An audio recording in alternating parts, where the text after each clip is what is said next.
What's up, guys? Mike here.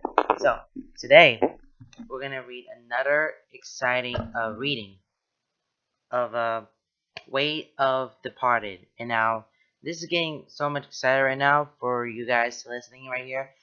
And hope you guys enjoyed this next chapter of The Way of Departed and see what happens. Alright, let's get to it. Let's go to chapter 8 A Way of Departed. I need to be patient. It has become my cursed mantra during my residency here. I have been patient all my life, so why should death be any different for me? I have spent most of my life as a follower. In death, I have attempted to come into my own. I knew what remained of me had limited time in Ninjago, so I had to seek new battlegrounds. My realm shadow's endeavor was not exactly a success. The ninja managed to bring the dragon of light before me. Later, I failed to acquire the teapot of Tyran in time and left for the Dark Island. But even there, the ninja thwarted my plans. Or rather, my old rival's brother thwarted me with their father's golden hulk of an atrocity. I hate light. It seems to be my bane. Even Garmadon had embraced the light and become a goody two-shoes when he cheated me into the cursed realm. I should have known better. Even when he was younger, he was a cheater, using spinjitzu to rob me of my rightful title of Lord. Dishonorable. I've escaped, and now I am here, being patient, king of my own realm, sitting on a throne made for the bone of dead man, king of the underworld. This place was ripe for a takeover. These plain skullkin are sheep with no direction. They are broken warriors, disgraced in battle without redemption or honor. They are creatures with no aspiration and direction, and yearn to be governed and be shown a way, and I do have plans of them. But for now, I must remain impatient. The plan is nearing its conclusion. The elemental master in my employ has played its part for now. It will only be a matter of time before my hapless pawn in Nome finishes his misguided vanity project. The boy with the rift had been lured into place, and soon enough inner power has built up. I will rip open that rift and put my prisoners and my undead warriors to good use. Patience. Klaus? Yang ponders. I have just told him everything about our previous encounters with the sorcerer. I know about Jen. I did invite him back on the day he departed. He looks ashamed saying that, but I never knew he had an associate who was a sorcerer, and an evil sorcerer at that. I guess some of the more stable incantations was documented in that book of his. You were wise to burn it. He's a ghost now, but he can still do magic, I'll tell him. On the Dark Island, he used dark matter to strengthen his magic, but Master Wu stopped him. We saw him be pulled through some vortex, and we have no idea what happened to him. Do you really think this can have something to do with him? I asked, though I already kind of know that what the reply will be. We must assume the worst. I doubt you will find him in this realm, though. At least yet.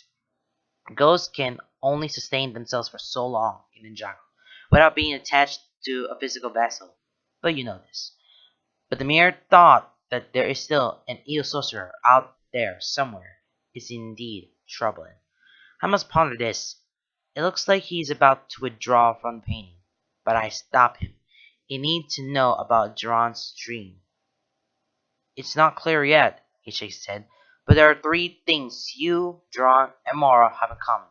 You have all been touched by death, and each of you in your own way have been cursed. Duran and Mora have been freed from theirs. Maybe you should take some hope and consolation in that. I remind that Mora had to die to be completely free himself of his. Sensei Yang looks troubled as he fades. I board up the secret room as I think hard about what Yang just told me, and how much of this I need to share with Zileo and her dad.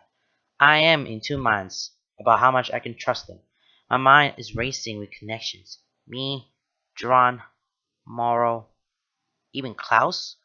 We have all been ghosts. And then there is a whole Edo, Earth, Rift, Billings, and me connection. Is the rift on my forehead opening because I, Master of Earth, have been around buildings which draw on Edo power? Here I am in a new Edo hotspot of Ninjago. Maybe I should just get as far away from here in the Temple of Enjutsu. That all of a sudden seems like a very compelling solution to try out. But then I think of Duran, the students, their neighbors, and families who may need help. A ninja never leaves a ninja behind. I remember that much, master. I make my way down the building secretly. As I walk through the town, I hear a very familiar voice from a nearby window. My father and his royal blacksmiths are saying revenge will be mine. From a radio, while an old woman cleaning dishes hums along. It became quite a hit after the Stone Warriors attack on the day they departed. Gale Gossip and her news crew were broadcasting from the concert, and because of all the exposure and reruns the event got in the days after, my dad and his band decided to re-release the song. It was never a big hit, but now it has really taken off. It would be nice to see him happy again, like real happiness. Money is not the answer, but maybe if they make a nice profit of it, he may be able to relax a bit and find some new creative spark. I hope so. It's really what drives him. I think of Jay and how cheerful he seems. He was born in a junkyard and has poor parents, so I guess money and happiness aren't really connected. Lately, he had been trying to convince me that the lightning powers also come lightning foresight. Today, a letter will arrive, a letter that will grant me a great fortune. The lightning foresight has sparked knowledge in my mind. He has dramatically proclaimed a number of times, and then he has almost overpowered the mailman to get the mail yelling, "Why are you holding out on me? Hand it over already!" Poor mailman. But back to the issue in hand. What do I tell Scylla and her father? I guess I have a few hours to work it out. I take in the Edo air buildings.